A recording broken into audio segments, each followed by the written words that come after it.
Dusthaven was less a town and more a scab on the high plains of the New Mexico territory. It sat on the edge of the map, a place where civilization had tried to put down roots but found the soil too mean. This was the year 1886. Gold fever and desperation blew in on the same wind. The law was whatever a man with the quickest hand and the fewest morals said it was. Banditry was not just a risk. It was a profession, respectable as any other if a man survived long enough. Dusthaven was half wild and half striving. A saloon sitting next to a half-built church, both waiting to see which god would answer first. Jack Callahan knew this land. He owned the Silver Mesa Ranch, a spread of hard earth and fast horses that drank the wind. He was a man carved from the same rock as the mesas, tall and quiet. His past was in the set of his shoulders. He had worn the blue coat of the cavalry until the Apache War took his wife, Maria. She had been caught in a raid. And the man who returned from that campaign was not the same man who left. He traded his saber for a saddle and lived with his horses. They were better company than memories. He spoke little and trusted less. His nights were long, filled with the silence of a house too large for one man. Clara Devlin was noise. She was fire. She was a woman who moved across the territory like a tumbleweed with a purpose. They called her the Wild Cook. Her passion was for seasonings and skillets, but her reputation came from how she used both. She could make a salt pork stew taste like a feast, and she could swing a cast-iron pan hard enough to make a grown man see stars. She was running from something. Always running, carrying only a bag of spices and a temper that sparked quicker than dry tinder. The day Jack Callahan met Clara Devlin, the sky turned red. A sandstorm, one of those spring furies, was swallowing the territory whole. Jack was riding his best stallion, checking the northern fence line. When he saw the stagecoach, it was stopped dead on the trail, the horses screaming, 3 masked riders circling it. They were not aiming for the strongbox, they were aiming for the passengers. Jack did not think, he just acted. The cavalry training was buried deep, but it was not gone. His rifle was in his hand before his mind caught up. The wind ate the sound of the first shot, but the rider who clutched his shoulder and fell was real enough. The second shot sent another man galloping away, his courage lost to the storm. The third man leveled his pistol at the coach door, just as it burst open. Clara came out of that coach not screaming, but roaring.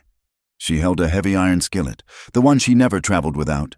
She swung it with a grunt, connecting with the barrel of the bandit's gun. The sound was a dull clang amid the howl of the wind. The man cursed, his wrist likely broken. Jack rode down on him. The man saw the cold look in Callahan's eyes and spurred his horse into the red gloom, disappearing. Jack pulled his stallion to a halt. The wind whipped his hat back. He saw the woman. Her red hair was a mess of sand and grit. Her dress was torn, but her eyes were blazing. She was breathing hard. The skillet held low, ready to swing again. "You missed his head," Jack said.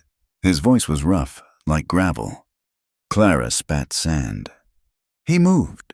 They usually freeze when a woman tries to brain them." He looked at the stage driver, slumped over the seat. An arrow, Apache work, or made to look like it. The other passengers were huddled inside, crying.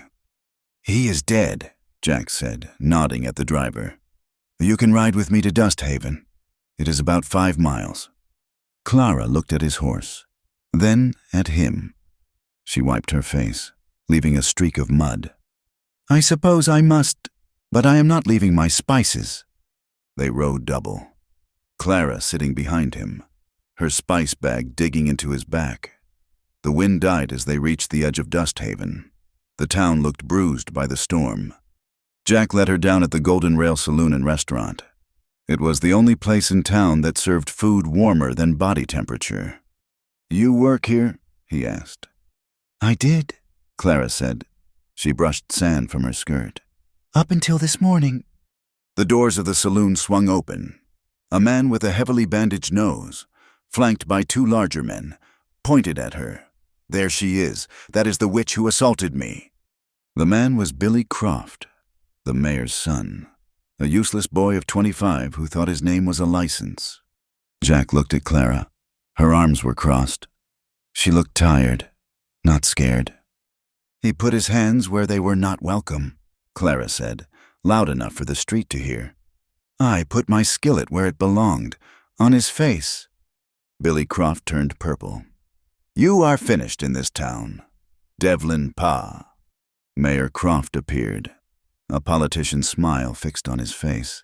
"Now, Clara, Billy is young. Boys will be boys. You broke his nose. You're fired, of course." "You cannot fire me," Clara shot back. "I quit. Your food is terrible and your son is worse." She turned to retrieve her main bag from the stagecoach, only to see it was gone, looted by the bandits. All she had was her spice bag and the skillet in her hand.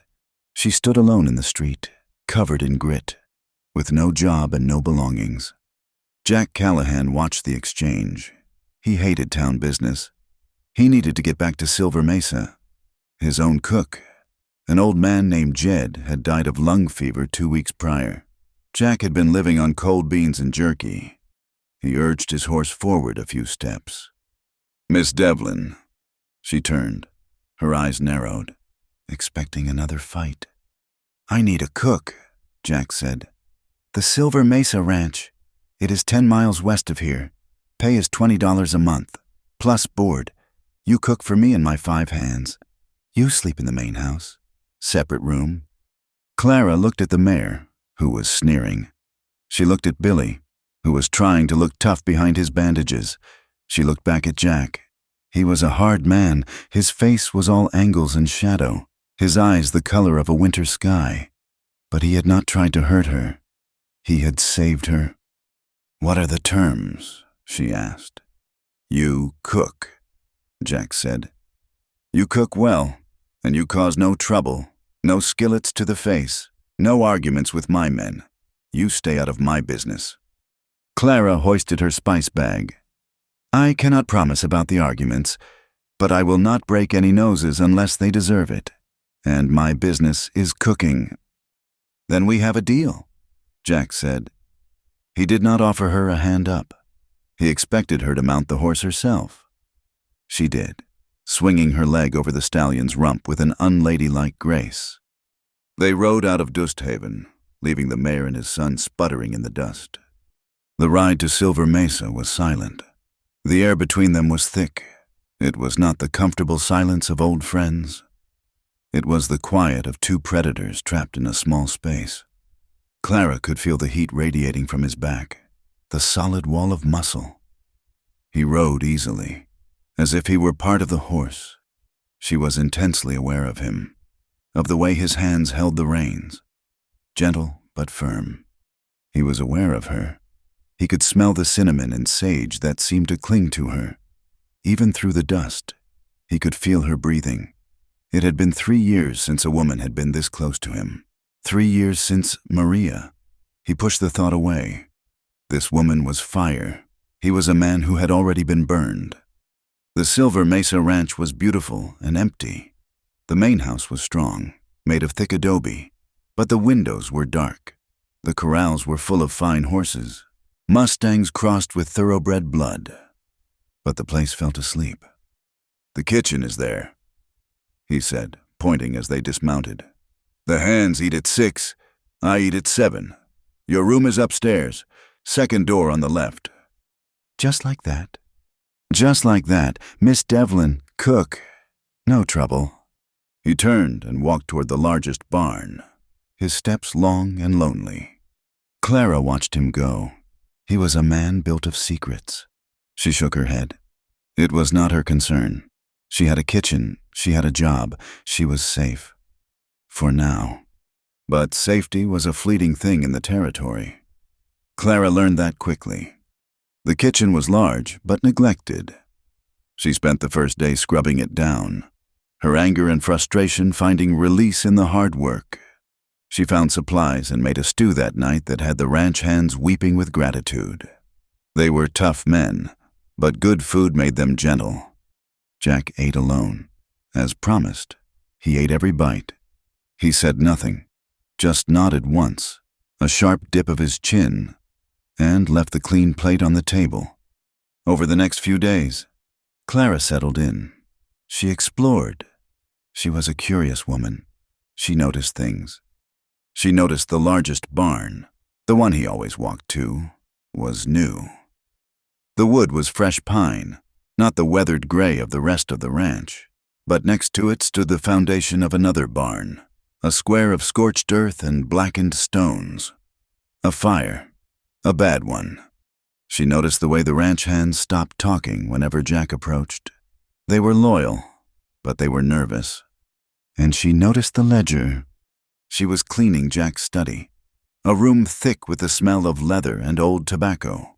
He had told her to stay out of his business, but dust was her business, and his desk was covered in it. The ledger was open. She did not mean to snoop, but the name at the top of the page jumped out at her. Rufus Crane. Clara's blood went cold. She knew that name. Everyone in the territory knew Rufus Crane. He was a man who bought land not with gold, but with fear. But it was not a bill of sale. It was a list of debts, horses lost, fee destroyed, and next to the last entry, a date. The same date as the barn burning. The debt was impossibly large, enough to ruin a man, enough to force a sale. She heard a boot step on the porch. Clara straightened up, moving away from the desk just as Jack Callahan walked in. He stopped, his eyes going from her face to the open ledger. His expression did not change, but the room suddenly felt 10 degrees colder. "I told you," he said, his voice dangerously soft. "My business is my own." "The dust," Clara said, holding up her rag. "It was everywhere." He walked past her, his sleeve brushing her arm, and closed the book. The sound was final. "Get back to the kitchen, Miss Devlin," he said, his back to her. Clara left, but the image of the ledger and the smell of the burned barn stayed with her. Jack Callahan was not just a lonely widower. He was a man in a fight, and she, by setting foot on Silver Mesa, was now standing right in the middle of it. That first night, sleep did not come easily to Clara. The confrontation in the study had left a bitter taste in her mouth. She lay in the small, clean bed, listening to the unfamiliar sounds of the ranch. The house was quiet, but the land was not. A coyote yelped. The wind sighed through the new pine of the nearby barn. She turned onto her side, punching the thin pillow. She was safe, she told herself.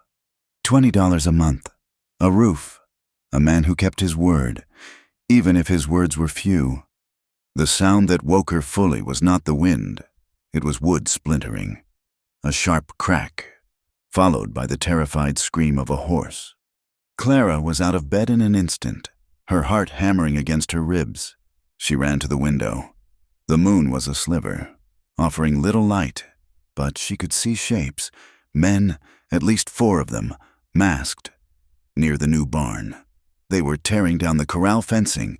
One of them threw a torch toward the barn door. Gunfire erupted from downstairs. It was not the high ping of a pistol, but the deep boom of Jack's rifle. She ran from her room, pulling her shawl tight. She reached the bottom of the stairs as Jack came back inside the house. He was moving fast, grabbing a box of cartridges from a shelf by the door. "Stay inside," he commanded. He did not look at her. "Bolt the door behind me." He was gone again before she could argue. She ran to the heavy front door and slid the thick wooden bolt into place.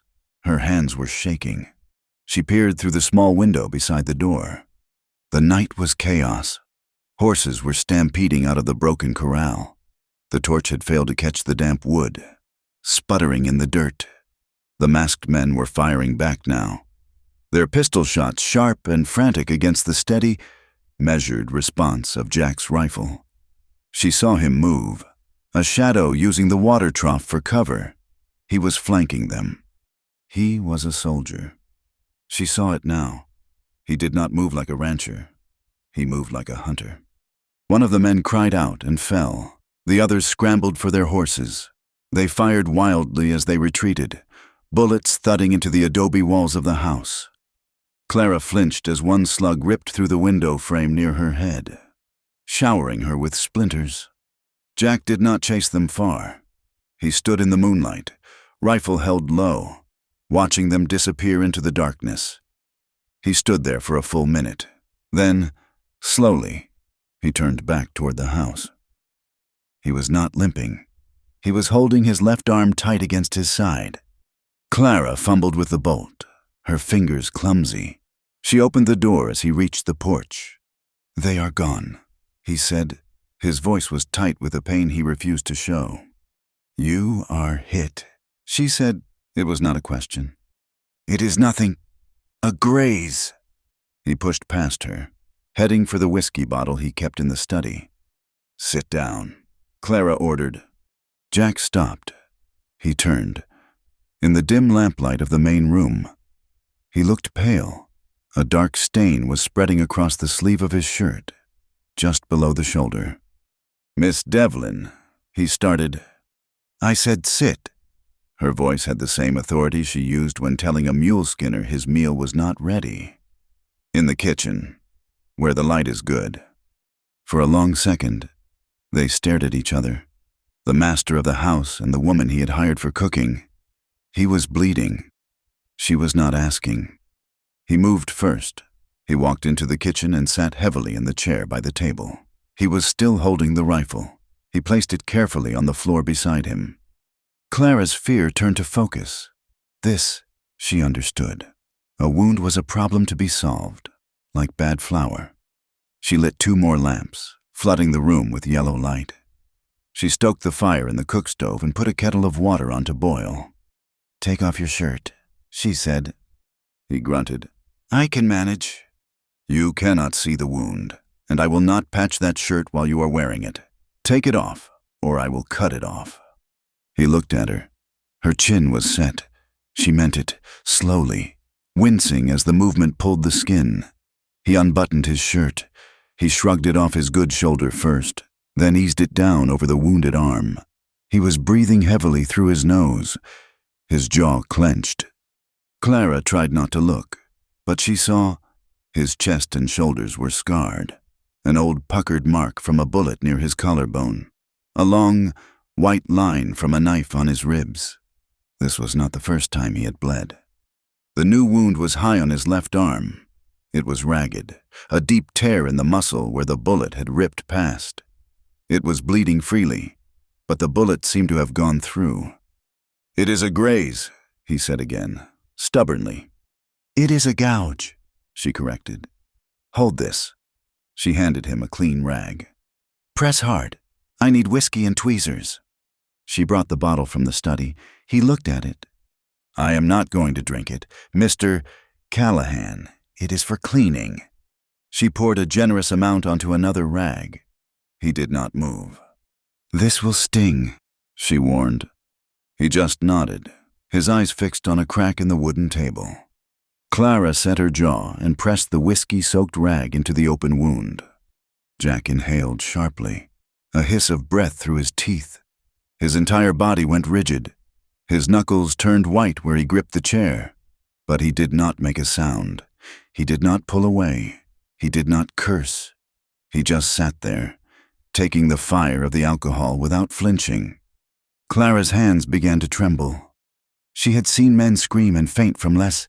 She had seen tough cowboys cry for their mothers. This man's silence was more frightening than any scream. It was the silence of a man who was used to this, a man who lived with pain as a constant companion. "Hold still," she whispered, her voice unsteady. The water was hot. She began to clean the wound gently, washing away the blood and black powder. "It is not clean," she stammered. "There is something in it." He looked down. "A piece of the bullet." "No, it looks like metal. A fragment of something."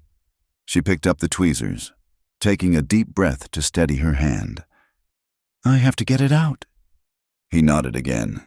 "Just once." She probed the wound. He stiffened, but held still. Her fingers were deft. She clamped the tweezers onto the foreign object and pulled. It came free with a small, sick sound.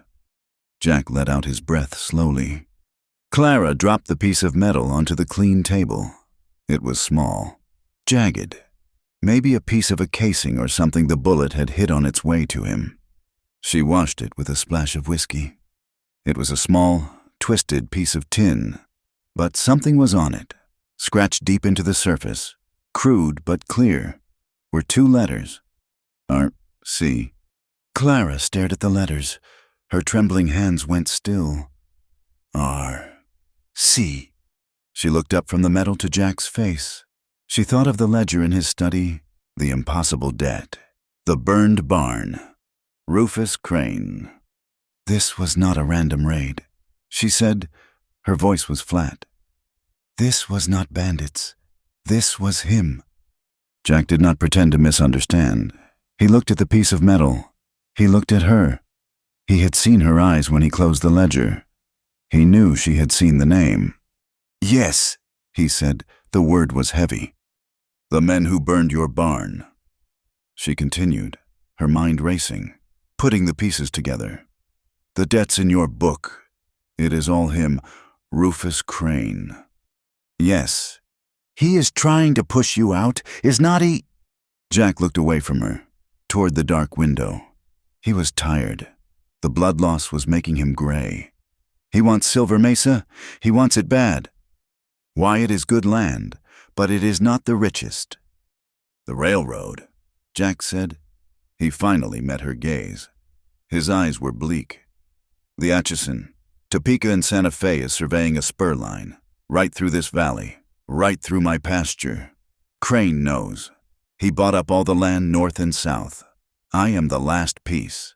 If he gets Silver Mesa, he controls the entire route. He can name his price. He slumped a little. He started small, poisoned a well, rustled a few head. Then he burned the main barn, with my best breeding mares inside. Clara felt sick. He financed the new barn, Jack continued, a bitter twist to his lips. Offered me a loan, friendly as you please. The terms were impossible. I knew they were, but I had to rebuild. Now he calls the debt due, and his men come at night to make sure I cannot pay it. Clara finished bandaging the wound, her movements automatic. She wrapped a clean linen strip tightly around his arm. Her mind was far away. Rufus Crane. She knew that name better than Jack did. She had not just heard stories. She had seen the man. She had been in Santa Fe, working at the governor's table, when Crane had approached her. He was a big man, always dressed in fine wool, smelling of expensive cigars and something rotten beneath. He had offered her a job, head cook at his private ranch, double her pay. She had taken it. The money was too good, but the job was not cooking.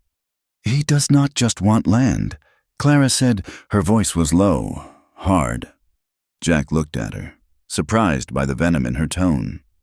I worked for him, she said, stacking the bloody rags. For 3 months, at his headquarters near the border. I thought I was hired to cook. She laughed, a dry, harsh sound. He had parties, politicians, railroad men, investors. I cooked, but he wanted more. He liked collecting things, fast horses, fine china, pretty women. She stared at the wall, seeing that opulent dining room, seeing his eyes on her as she served the food. He does not take no for an answer, Mr. Callahan. He assumes everything has a price. He told me I belong to him. Same as his prize stallion. He said he owned me. What did you do? Jack asked. I waited until his big party for the territorial delegate.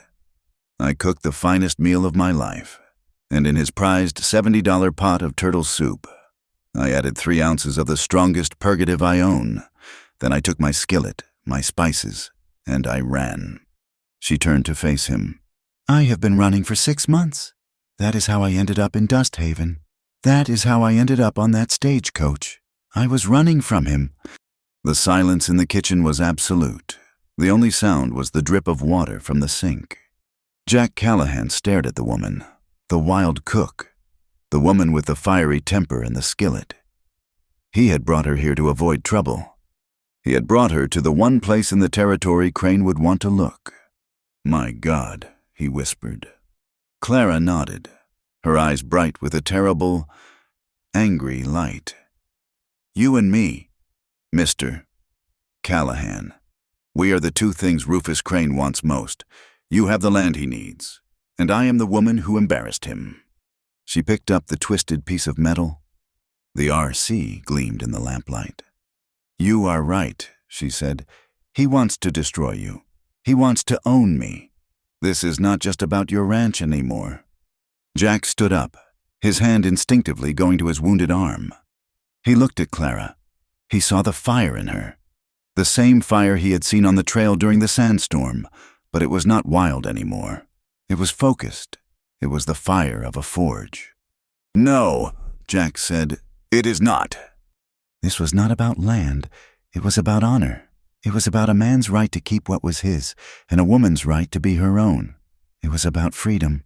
And standing in that kitchen, with the smell of blood and whiskey in the air, they both knew it was a war for their very survival. The days that followed the attack were taut.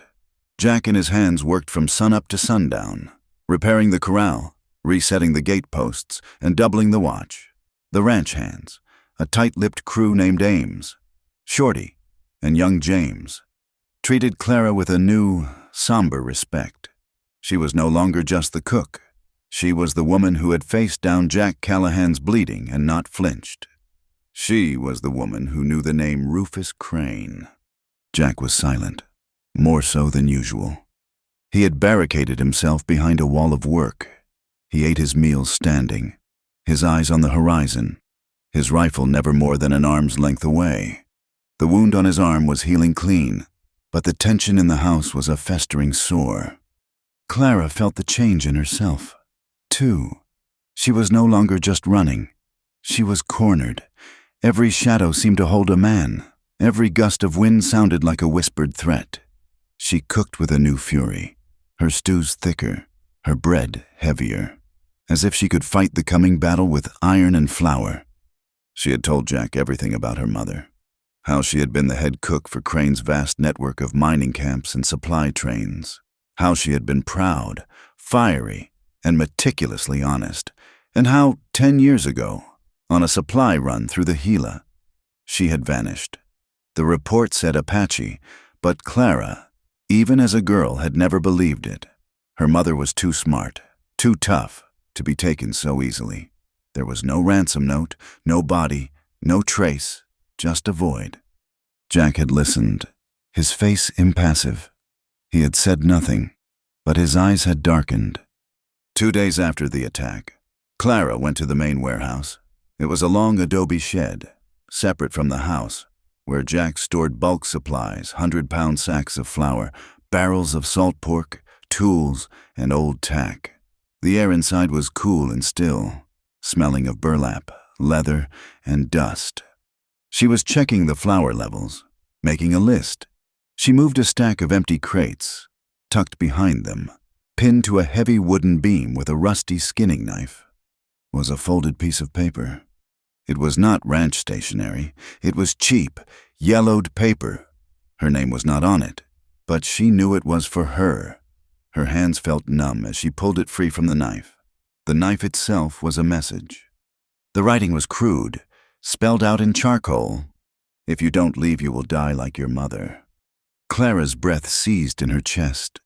The cool air of the warehouse suddenly felt suffocating. This was not a memory. This was not the past. This was now. Someone had been here, on the ranch, inside this building. They knew who she was. They knew about her mother. She ran from the warehouse, the paper clutched in her hand. The bright sun of the high desert felt cold. She saw Jack by the new barn, checking the shot of his stallion. She did not slow down. "Callahan." He turned, his hand dropping to the colt at his hip before he recognized her. He saw her face, white as bleached bone, and the paper in her fist. "What is it?" he asked, his voice low. She could not speak. She just held out the note. He took it. His eyes scanned the words. His entire body went utterly still. He looked at the knife she was now holding, her knuckles white. "Where?" he said. "In the warehouse, pinned to the beam, behind the crates." Jack's face was a mask of granite, but a muscle leapt in his jaw. This was a violation. His men were watching the perimeter, but someone had slipped through. Someone who knew the ranch layout. Someone who knew Clara. "He knows," Clara whispered, her voice shaking. "Crane knows I am here. He knows who I am." Jack looked at the note again. "Like your mother." He looked up, his gaze locking with hers. 10 years ago, the Gila run. Was that the train? I think so. The summer of '76. She was heading to the new copper mines. Jack turned and walked away from her, toward the edge of the mesa. He stared out at the vast, empty land. He put his boot up on the lowest rail of the fence. He was silent for so long. Clara thought he would not answer. When he finally spoke, his voice was hollow. "I was there," he said. Clara felt the ground shift beneath her. "What?" "I was 25 years old, a lieutenant in the 3rd Cavalry.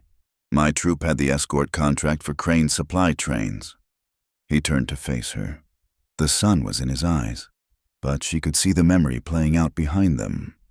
"It was a civilian train, but the Apache risk was high. We escorted it from Fort Bayard to the Gila River." "My mother," Clara said, walking toward him. "Elara Devlin. Did you know her?" "I knew her." He nodded slowly. "You have her hair and her temper.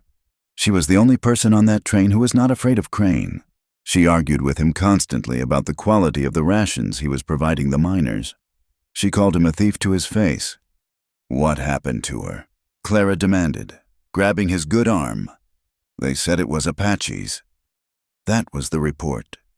Jack looked down at her hand on his arm. "We camped by the river.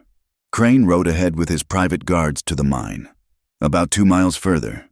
That night, your mother, she vanished from her tent. We searched for 3 days. We found 1 moccasin print, nothing else, no sign of a struggle, no blood. It was clean, too clean." "You thought it was Apaches," Clara said, the words tasting like ash. "We were young," Jack said, his voice bitter. "We wanted to believe it. Crane pushed the report, said she had wandered off, but now—" He looked at the note in his hand. "Now I see. An Apache raid is loud. This was quiet. This was an execution." The realization hit them both at the same time. A crime 10 years old, buried in the desert, had just clawed its way to the surface. "He killed her," Clara said. It was not a question. "She must have found something, proof, something about the rations or the mines, and he had her killed, and you signed the report that let him get away with it." The accusation hung in the air. Jack flinched, as if she had struck him.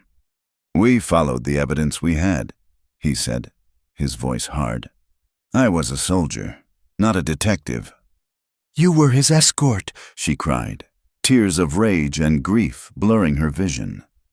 "You were paid to protect them, to protect her." "I know," he said, and the quiet agony in those 2 words was worse than any shout. Clara stumbled back, pulling her hand away from him. She felt betrayed. By him, by the past, by everything. "I am leaving," she said, her voice cracking. "I cannot stay here. He will kill me. He will kill me just like he killed her." She turned and ran toward the house. This was too much. The land, the debt. That was his fight, but this was her mother's ghost. This was a grave. "Clara!" he yelled, running after her.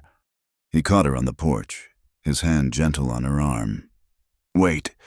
Let go of me. I am packing my things. I will take my chances on the road. I would rather face bandits than him." "If you run, you are dead," Jack said, his voice rough. He was standing close, blocking her way. "He knows you are here. He will have men on every trail out of Dusthaven. He will not let you get away a second time. You said it yourself, he does not like to be embarrassed." "So what?" she spat. "I should stay here and wait for his men to come and cut my throat while I sleep like they did to her." "No," he said. "You stay here and we fight him. Together. We find out what she knew. We find the proof. We do what I should have done 10 years ago. We get justice for her."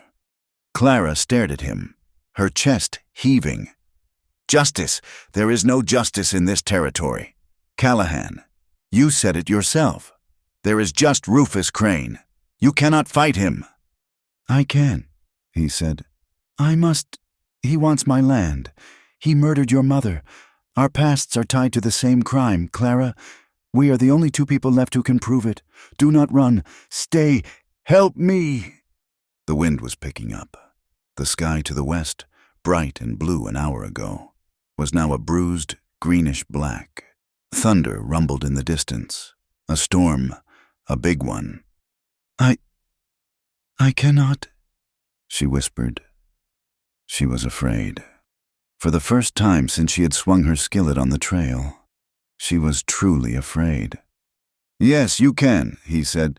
"You have more fire in you than any person I have ever known. Do not let him put it out." The first drops of rain, heavy and cold, began to fall. A bolt of lightning lit the sky, followed by a deafening crack of thunder. "The horses!" Jack yelled, as the rain turned into a blinding sheet. "The new barn is not finished. The roof will not hold. We have to get them to the old stable." The storm broke over them with the force of a physical blow. Wind and rain lashed the ranch. The ranch hands were already running, fighting the panicked horses. "The warehouse," Jack grabbed her arm. "The roof on that shed is old. If it goes, we lose everything." They ran together, bending against the wind. The warehouse was already leaking. Water was streaming in through a dozen holes in the old sod roof. "The flour, the salt," Clara yelled over the roar of the wind. "We have to move it." They worked in a frantic daze. The world was reduced to the howling wind, the crashing rain, and the desperation to save what they could. They dragged 100-pound sacks of flour and cornmeal to the one dry corner. They rolled heavy barrels of salt pork and molasses. The work was brutal. Jack's wounded arm, which had been healing, tore open. He ignored it, but Clara saw the fresh blood soaking through his bandage and staining his shirt. "Stop!" she shouted, grabbing a barrel he was trying to lift. "You are bleeding. You will be no good to anyone if you bleed out." "It is nothing," he grunted, but he was pale. "It is not nothing, Sit. Just for a minute." She pushed him down onto an overturned crate in the dry corner. The only light came from a single lantern they had lit, its flame dancing wildly in the drafts. The warehouse was a mess of driving rain and chaos, but in this one corner, it was almost still. Clara ran back to the house, fighting the storm, and returned soaked to the bone. She carried fresh bandages and the whiskey bottle. She knelt in front of him. "Hold the lantern steady," she said. He lifted it. The yellow light cast deep shadows across his face. He watched her as she cut away the ruined bandage. Her hands were not shaking this time. They were steady, competent. She poured whiskey directly onto the new tear. He hissed, his body going rigid, but his eyes never left her face. She worked quickly, cleaning the wound, her touch surprisingly gentle. The storm raged around them. It was just the two of them, isolated in a small circle of light. She could smell the whiskey, the damp earth, the clean scent of the rain in her hair, and the sharp, metallic tang of his blood. She was intensely aware of his skin, of the scars she had seen before. He was breathing slowly, matching her rhythm. This was what the prompt had meant. Amid the chaos, there was a terrible intimacy. This was the first time they had truly looked at each other, not as a rancher and a cook, not as a victim and a savior, but as two people, linked by a decade-old crime, sheltering together in a storm. She finished the wrap, her fingers brushing his bare skin. He did not pull away. "You should have been a doctor," he said, his voice quiet, barely audible over the rain. "I am a cook," she said. Meeting his gaze, a cook knows how to handle fire and how to clean a wound. He looked at her, his eyes tracing the line of her jaw, the grit on her cheek, the fierce light in her eyes. "You have fire in you, Clara," he said, his voice rough, "and I am afraid one day it will burn us both." Clara held his gaze. She was not afraid of his words. She was not afraid of the fire. She was afraid of the cold, and for the first time in a long time, she did not feel cold. A flash of lightning illuminated the warehouse, brighter than any day. It was followed instantly by a sound that was not thunder. It was a violent crack, a splintering, tearing sound from just outside. They both jumped to their feet and ran to the door. Jack had a small, metal statue of a running stallion on the main gate post. It was painted silver, a symbol of the ranch, the Silver Ghost. Lightning had struck the post. The statue was gone, broken clean in two. One half lay melted on the ground. The other had been thrown into the mud. It was not a warning. It was an omen. The fight had begun. The morning after the storm. The world was scoured clean.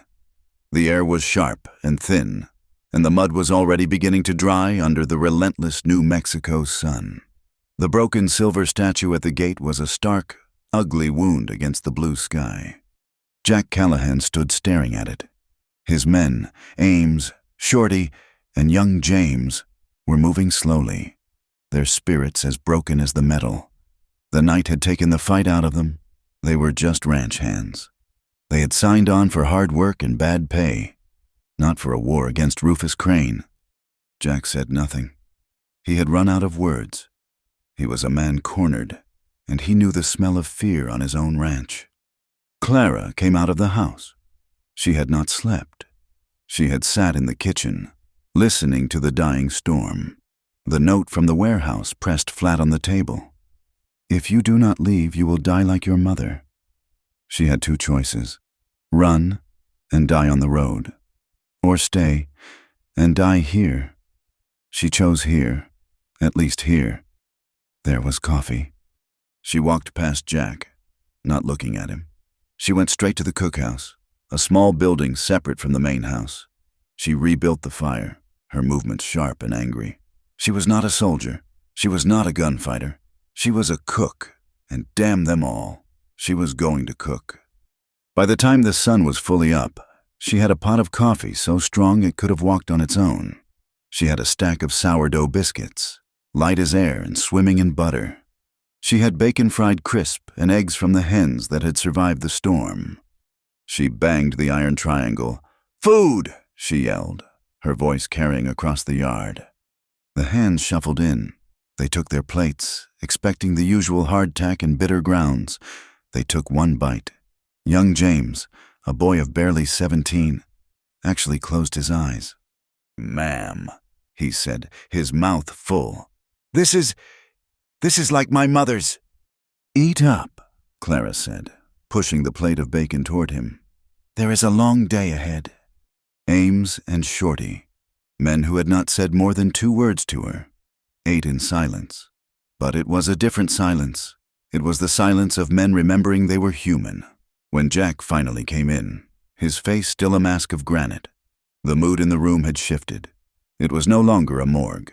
It was a kitchen. Clara put a plate in front of him. "You need to eat, Mr. Callahan. You cannot fight a war on an empty stomach." He looked at the food. He looked at her.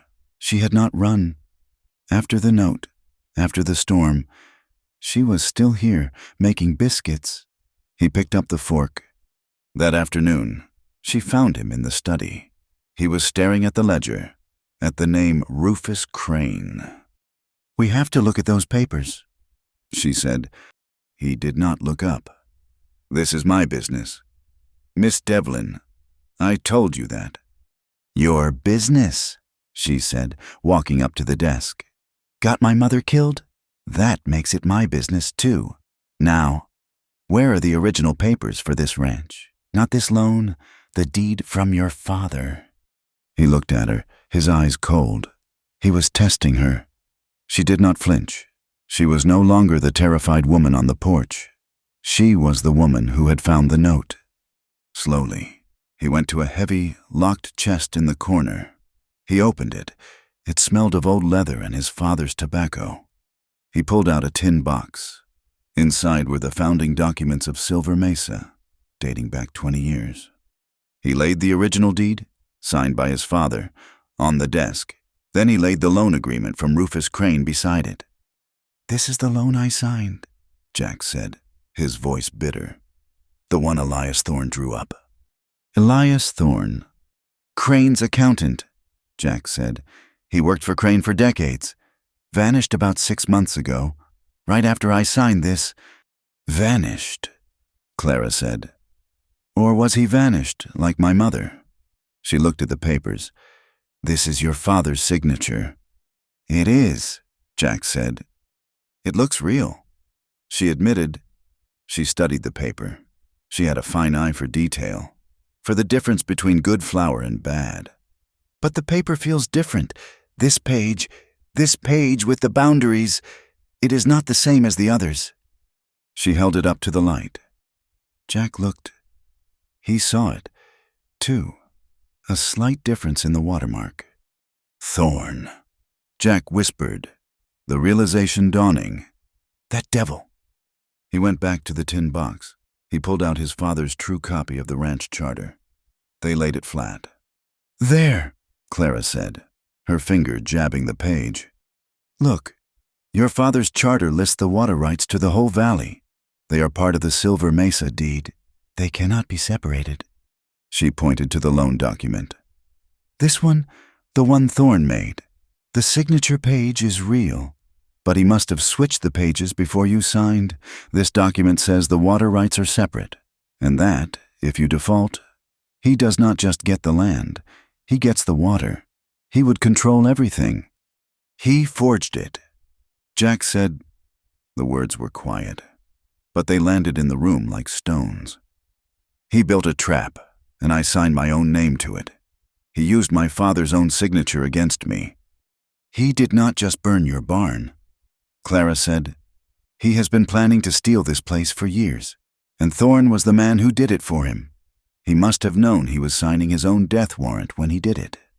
The discovery did not bring relief. It brought a cold, hard clarity. This was not a debt to be paid. It was a crime to be proven. They had to know the land. The next day, Jack rode out with Clara to check the fences. He had given her a gentle mare, but she was awkward in the saddle. "I am a cook," she grumbled, gripping the pommel. "Not a horseman." "Hold the reins like you mean it," Jack said, riding beside her. "She can feel you are scared. Do not let her know." He reached over, adjusting her hands. His fingers, calloused and strong, covered hers for a moment. It was not a caress, it was an instruction. But Clara's breath caught. She could feel the warmth of him, even through the leather gloves. He smelled of horses and sun. He pulled his hand back quickly, as if burned. They worked the fence line all afternoon. A half-mile of it was down, not from the storm, but cut clean with wire nippers. Clara worked alongside him. She was not delicate. She pulled the wire while he set the new posts. She cut her hand on a barb and swore, a word that made Jack's eyebrows shoot up. He stopped, took a clean rag from his saddlebag, and wrapped her hand. His touch was firm, impersonal, but his eyes lingered on her face. "You are a strange woman, Clara Devlin," he said. "I am a woman who is tired of running," she replied, pulling her hand free. That evening, the silence in the kitchen felt different. It was no longer tense. It was shared. Jack did not eat in the study. He sat at the kitchen table, watching her. She was making a stew. The kitchen was warm, filled with the smell of chili, cumin, and slow-cooked beef. "I do not understand," he said, watching her stir. "The food. It is just food. But Ames and Shorty, they are acting like different men." Clara smiled, a small, tired smile. "You have been feeding them, Jack. You have not been nourishing them. There is a difference." She tasted the stew. "It is missing something." She turned to him. "Cut this onion." She handed him the knife and an onion. He took it, confused. He began to chop. His movements economical and harsh. A soldier's chop. "No," she said, laughing. She came up behind him, putting her hand over his. He froze. She was close. Her hair brushed his cheek. "Not like that. You are attacking it. You are just trying to get the job done." She guided his hand. "Slowly. You have to feel the food. You have to care about the person who is going to eat it." She added a pinch of a spice he did not recognize. "You see, you cannot just throw beef and salt into a pot and call it stew. That is just survival. You have to add the spices, the time, the care." She looked at him, her voice low. "You have to cook stew like a man who knows how to love, slowly, with patience, giving it all your attention. Otherwise, you are just eating to stay alive." The air in the kitchen was thick. He stopped cutting. He was looking at her. Not the onion. He saw the flecks of gold in her green eyes. He saw the smudge of flour on her jaw. He saw the fire he had named. He wanted, with a desperation that terrified him, to lean in, to taste the spice on her lips. He dropped the knife. It clattered on the cutting board. "I have work to do," he said. His voice choked. He stood up and walked out of the kitchen, leaving her alone. He went to the barn. He leaned his head against the neck of his stallion, his body shaking. He had not felt this in 3 years, not since Maria. He thought of his wife. He thought of how his love for her, his life as a soldier, had put her in the path of that raid. His enemies had used her to hurt him. He would not do it again. He saw it clearly. Crane knew Clara was here. Crane knew she had run from him. Crane would see this new, strange bond between them, and he would use it. He would use her fire to burn Jack to the ground. "I will not let her be caught in my blood," he vowed. He would protect her, and to protect her, he had to keep her away. He had to be cold. But the ranch was small, and the world was watching. When Shorty rode into Dust Haven for supplies 2 days later, he heard the talk. It was in the saloon, in the general store. It was everywhere. Billy Croft, the mayor's son, was spreading it, his bandaged nose still a trophy of his encounter with Clara. "Callahan's got himself a new woman," Billy announced to the bar. "The wild cook. But she is not doing much cooking, I hear. He rescued her, and now she is rescuing him from his lonely nights. That firewoman is earning her keep." When Shorty repeated the words back at the ranch, Clara's face went white, then red. Jack said nothing. He simply walked to the barn, saddled his horse, and rode to town. He did not go to the saloon. He went to the mayor's office. He returned 2 hours later. He did not say what happened, but young James, who rode in the next day, said that Billy Croft was now missing 2 front teeth, and the mayor was suddenly offering a discount on grazing taxes. The rumors stopped, but the threat did not. Crane's retaliation was not long in coming. It was not a direct attack. It was worse. Jack and Ames found the cattle, 3 of their best heifers, shot and left to rot in the sun. A mile from the house. It was not rustling. It was a message. I can take what I want. I can destroy what is yours, just for the spite of it. The next day, Clara went to the smokehouse. It was a small, freestanding shed where she had just hung strips of bacon to cure. It was burned, torched from the inside. Her work, her food, turned to ash and greasy smoke. She stood there, staring at the ruin. This was personal. He was not just attacking Jack. He was attacking her kitchen. She walked back to the house, her face pale, her hands clenched. She stopped at the kitchen door. Nailed to the wood was a dead hawk, its wings spread, and pinned to its chest with a skinning knife was one last, crude note. "I took your mother. I will take you. Tell your rancher the price of the land is his fire cook." She did not scream. She did not cry. Her fear had burned away, leaving something cold and hard. She pulled the knife from the door. She tore the note from the bird. She walked into her kitchen, to the stove. She lit the note and dropped it into the firebox. She watched it curl and blacken, the words disappearing into ash. Jack walked in, his face dark from the loss of the cattle. He stopped. He saw the knife in her hand. He saw the smoking ashes in the stove. He saw the look on her face. "Clara." She turned to face him, her eyes as bright and dangerous as the fire. "He is not just trying to scare us anymore. Jack," she said. He noted the change. The Mr. Callahan was gone. "He is making a promise." Jack's yell was a raw tear in the morning quiet. "Clara." He scrambled down the ladder, his heart a cold knot of dread. The barn was empty. He ran to the house. The kitchen was still, the coffee pot cold. Her room was empty. Her bag was gone. And the journal was gone. He ran back out into the yard, his mind racing. She had left him. After last night, she had taken the journal and she had run.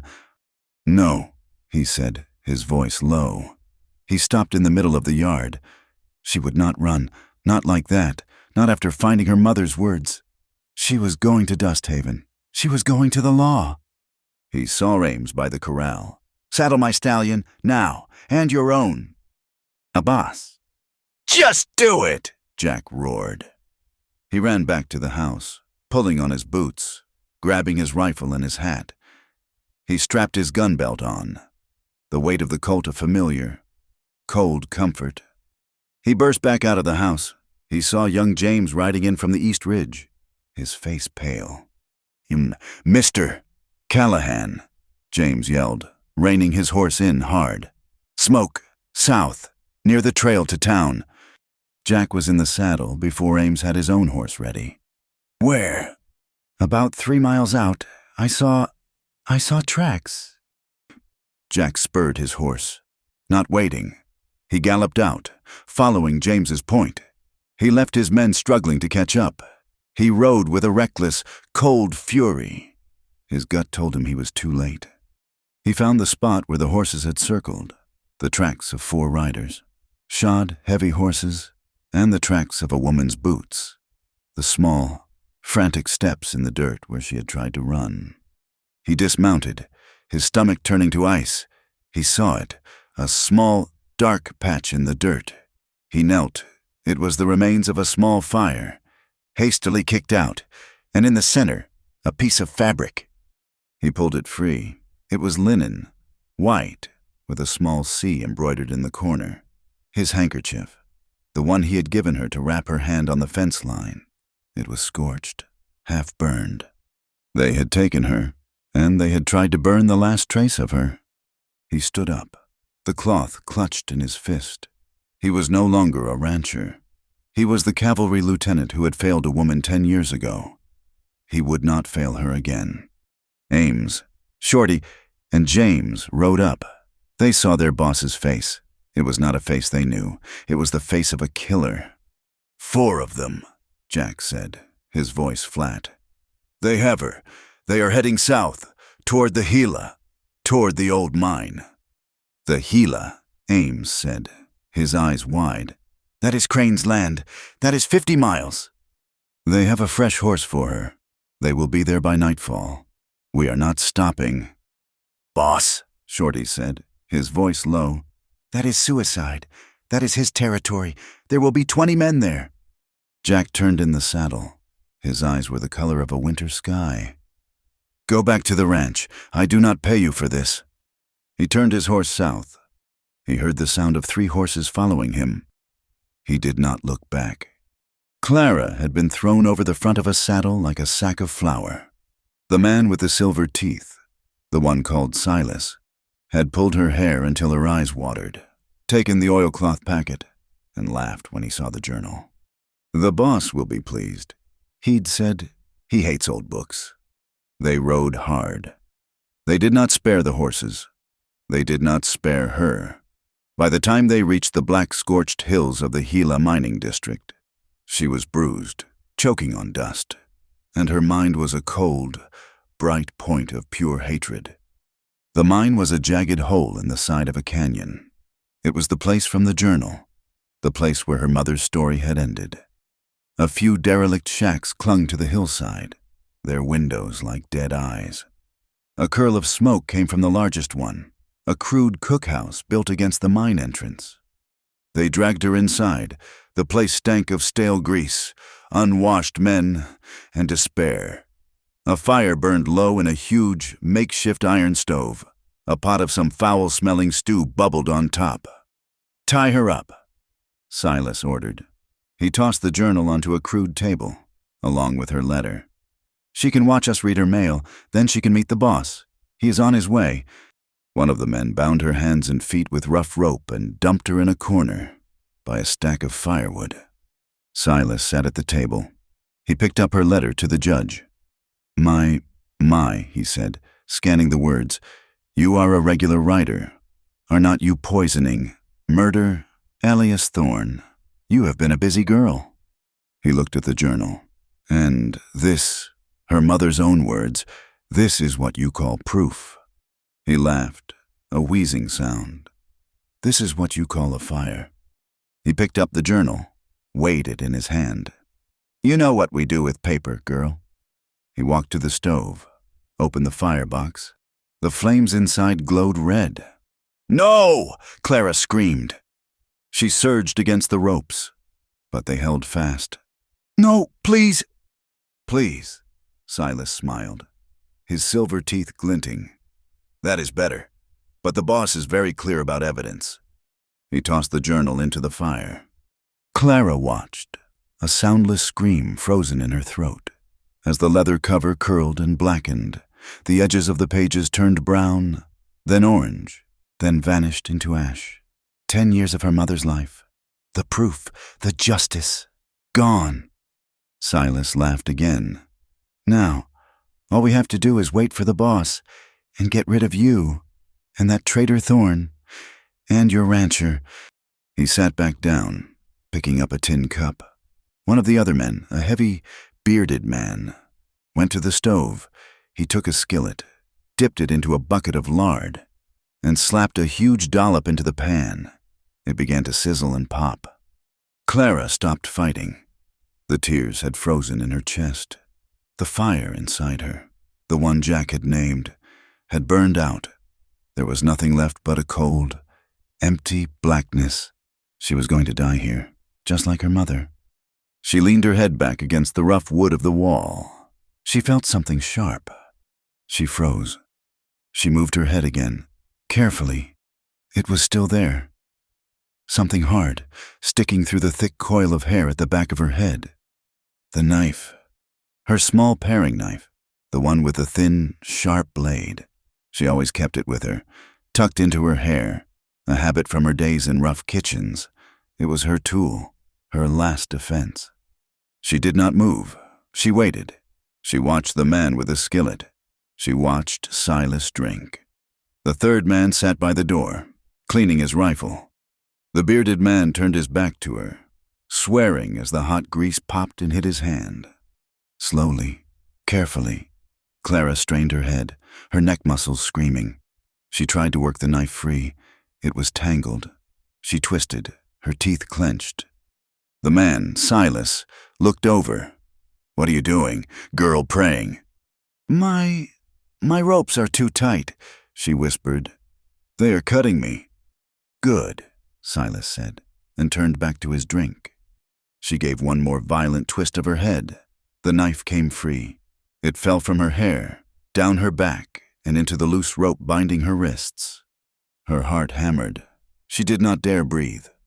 The bearded man was still occupied with the stove. Silas was talking to the man at the door. Clara's fingers, numb and clumsy, fumbled for the small wooden handle. She found it. She gripped it. She twisted her wrists, angling the blade against the rough hemp. It was sharp. It was her knife. It cut. She sawed at the rope, her movements tiny, hidden by the woodpile. The hemp fibers parted. one by one. Outside, the sun was setting. The sky was turning a deep, angry purple. A cold wind was picking up, rattling the tin roof of the shack. Jack and his men had left their horses a mile back. They came over the ridge on foot, just as the last light died. They saw the cookhouse, the light in the window. They saw one guard by the mine entrance. 3, maybe 4 inside. Jack whispered to Ames. You and Shorty take the guard. Do it silent. Use your knives. James, you stay here. If you hear more than one shot, ride for the horses. Go to Dusthaven. Get the marshal. Do not argue. What about you? Ames asked. I am going in the front door. Jack said. He checked his pistol. He pulled his hat low. He started to move down the rocky slope, a shadow in the twilight. Inside the shack, Clara's hands were free. She did not move. She did not rub her wrists. She sat perfectly still, the knife in her hand, the cut ropes hidden in the folds of her skirt. She waited. Her mind was no longer black. It was white-hot. The journal was gone. The proof was gone. But her mother's daughter was still here. The bearded man turned from the stove. He held the skillet, now full of sizzling, spitting lard. Food's ready. Silas. About time. Silas said. He stood up, stretching. I'm going to check on the boss. He walked toward the door. He had to pass her. Clara waited. He was 3 feet away, 2 feet. She exploded from the corner. She did not scream. She moved, a blur of fury. She drove the paring knife up, under Silas's outstretched arm, burying the 3-inch blade to the hilt in his side. He grunted, a sound of pure surprise. He looked down at the handle protruding from his ribs, then at her. Bitch, he gasped. The bearded man yelled, dropping the skillet and reaching for his gun. The man at the door raised his rifle. Clara did not wait. She grabbed the handle of the pot of boiling stew from the stove. With a roar, she swung it, sending scalding liquid and meat across the room. The man at the door screamed as the stew hit his face. He fired his rifle, the shot going wild, tearing through the roof. The bearded man raised his pistol. At that exact moment, the door burst open. Jack Callahan was framed in the doorway, his pistol blazing. He fired twice. The bearded man folded. The man at the door, blinded and screaming, fell back. Jack! Clara shrieked. Silas, bleeding, his face a mask of rage, pulled his own pistol. He was not aiming at Jack. He was aiming at Clara. Jack saw it. He did not think. He lunged, shoving Clara hard against the wall. The world exploded in a flash of white-hot pain. Jack felt the bullet hit him, a monstrous punch to his back, high on the right side. It threw him forward, onto his knees. Clara screamed his name. Silas raised his gun again, his hands shaking, a bloody grin on his face. Clara grabbed the one weapon she had left, the heavy skillet of boiling lard. She swung it with all her strength. The pan hit Silas square in the face. It was the sound of a hammer hitting wet cement. He went down and did not move. The skillet clattered to the floor, splashing grease. The grease hit the open firebox. The entire stove erupted in a column of blue flame. The fire shot up, catching the oilcloth on the table, catching the dry, wooden walls of the shack. The whole room was suddenly an inferno. Jack, Clara scrambled to him. He was on the ground, trying to push himself up. I am all right, he gasped. The mine. We have to go. The roof was catching.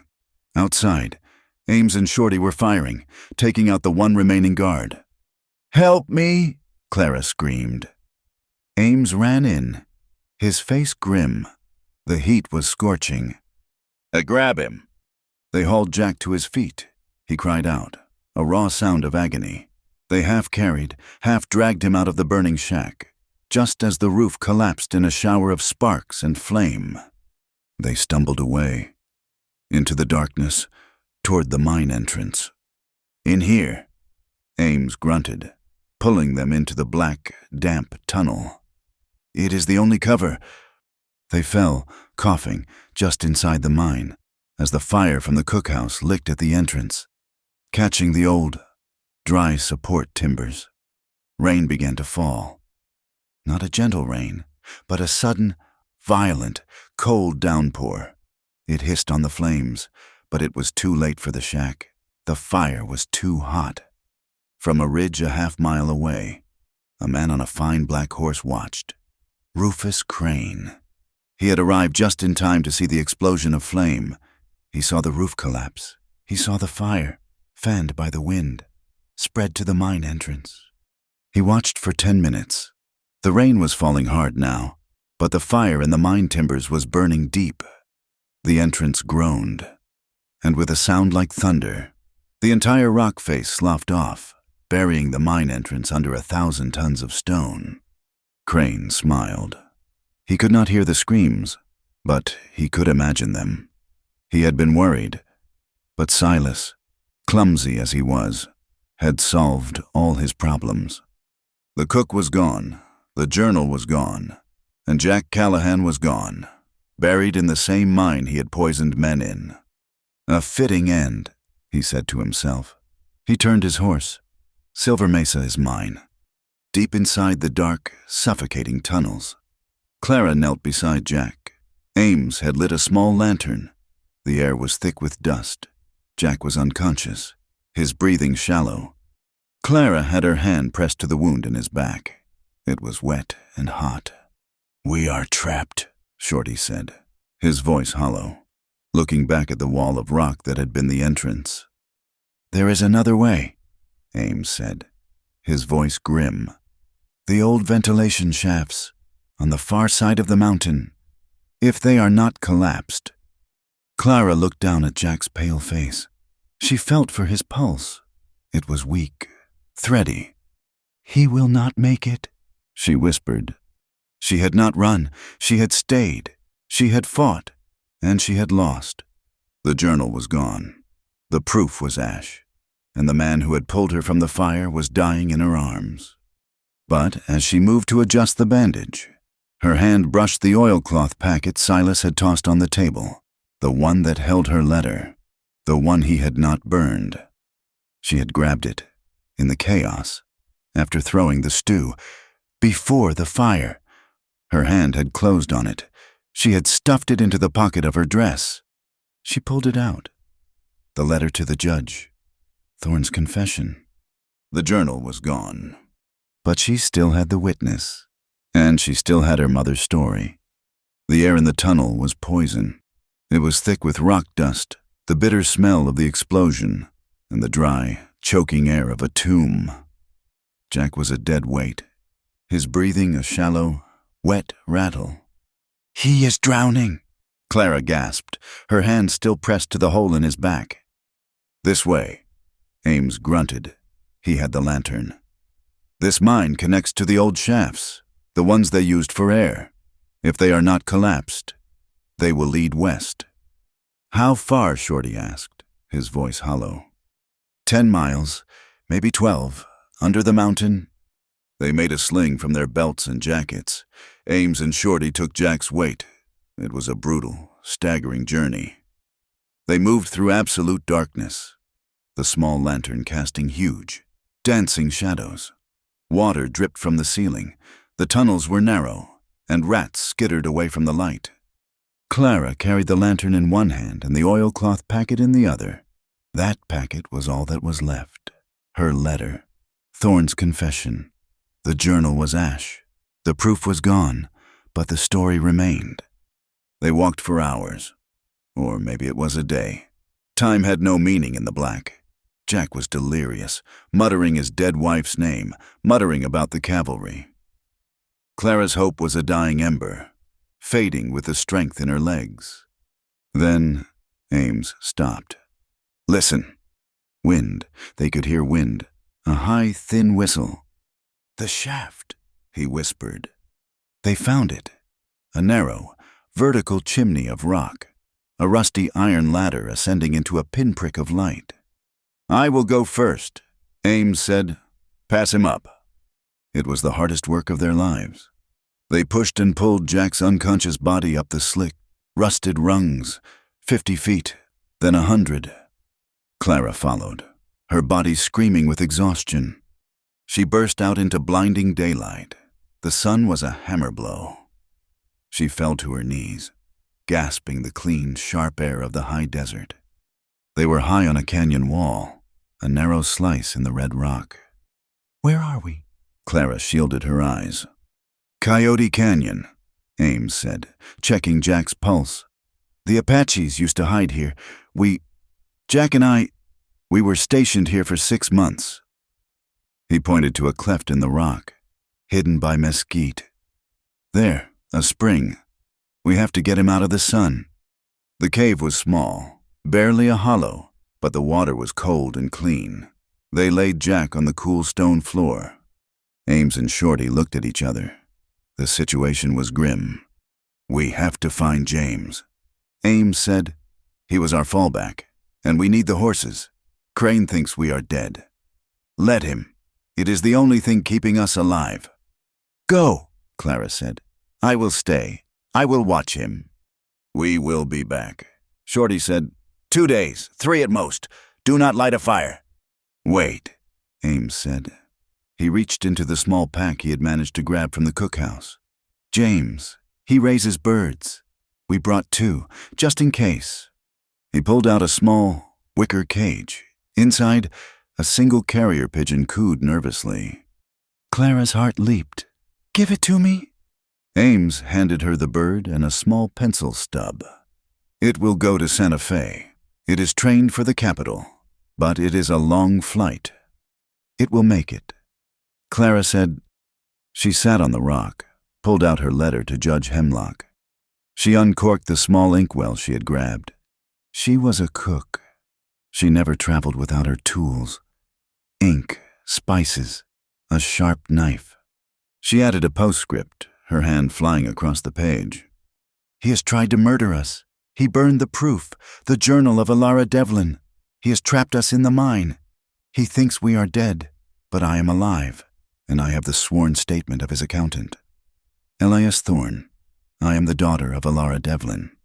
For God's sake, do your duty." She rolled the papers tight, tied them to the bird's leg. She stepped out into the sun, held the small, warm body in her hands, and threw it into the sky.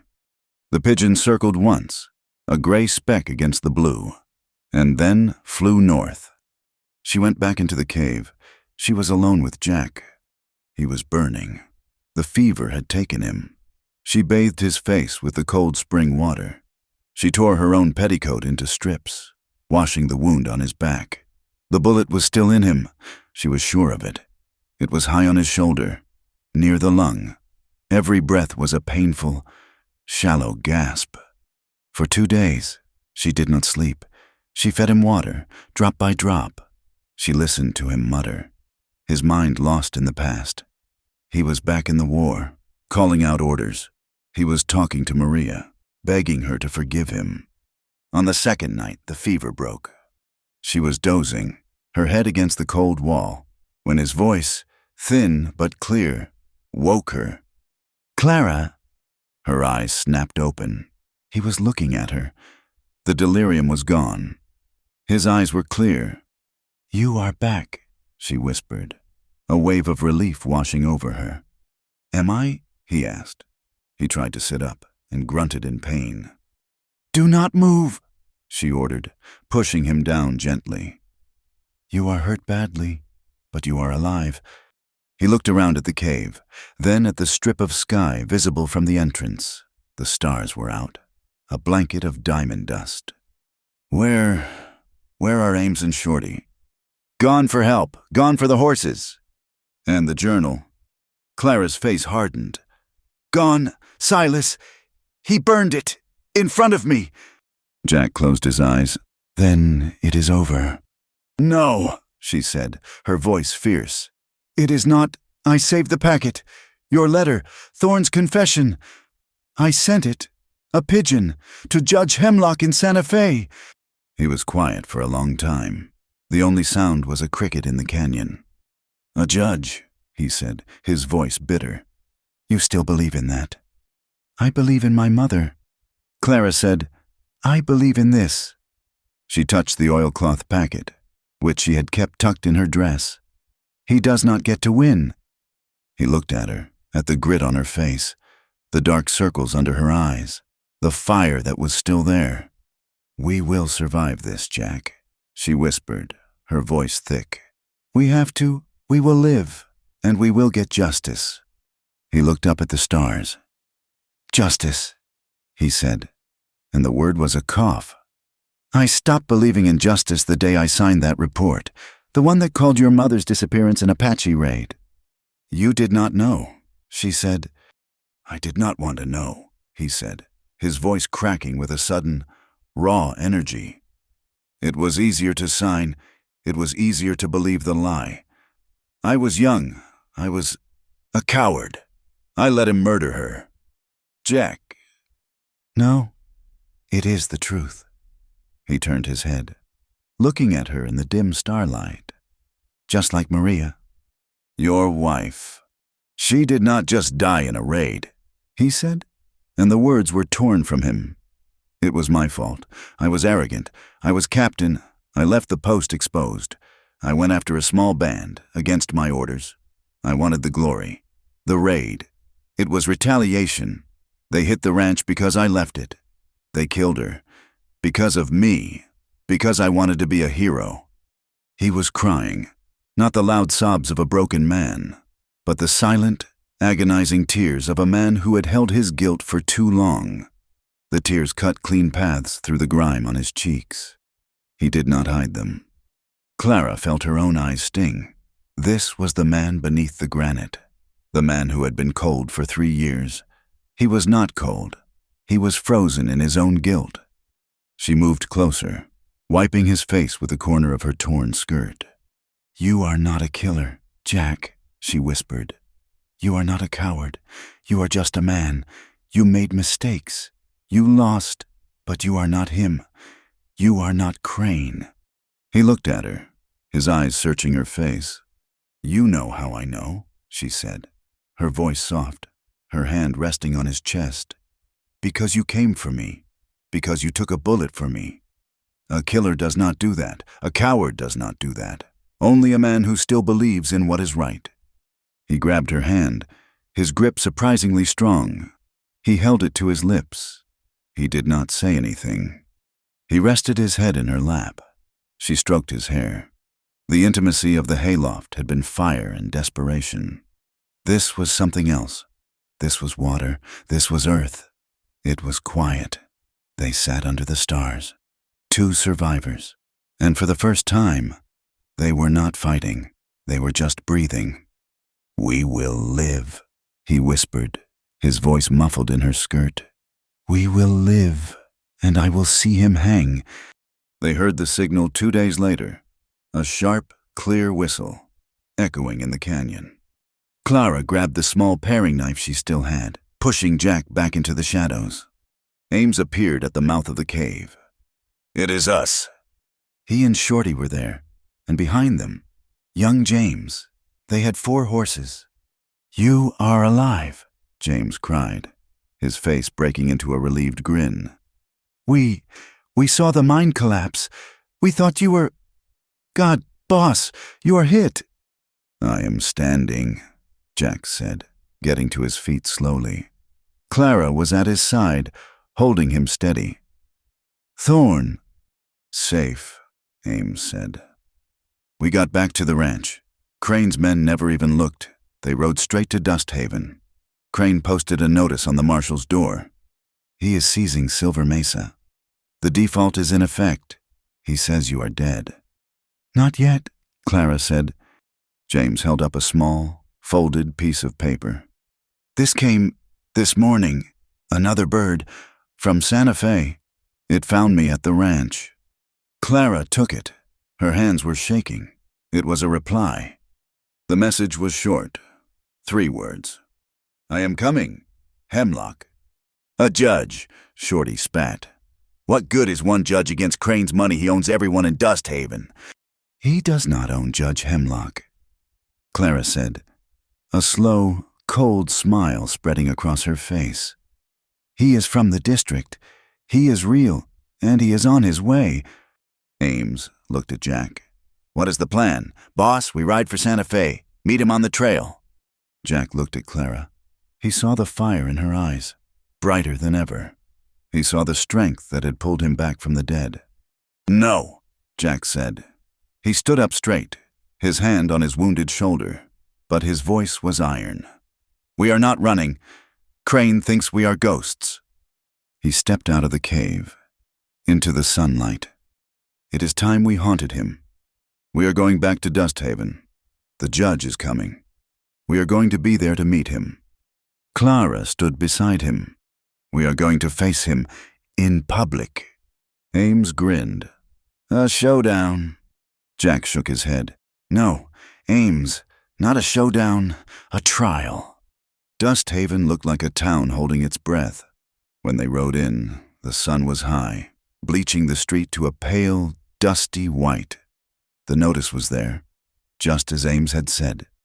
Nailed to the marshal's office, a legal document signed by Mayor Croft, declaring the Silver Mesa Ranch forfeit, property of Rufus Crane, due to the death of its owner, Jack Callahan. He did not even wait, Shorty muttered, his hand on his pistol. He thinks we are ghosts, Jack said. He was pale, sitting tall in the saddle by sheer force of will. The bullet was still lodged high in his back, a constant, dull fire. Let us not disappoint him. They were 5.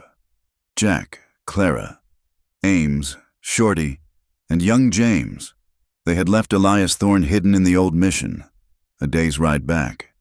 He was too weak, too terrified. Clara had his signed confession, the oilcloth packet heavy in her pocket. The main square of Dust Haven was quiet, too quiet for noon.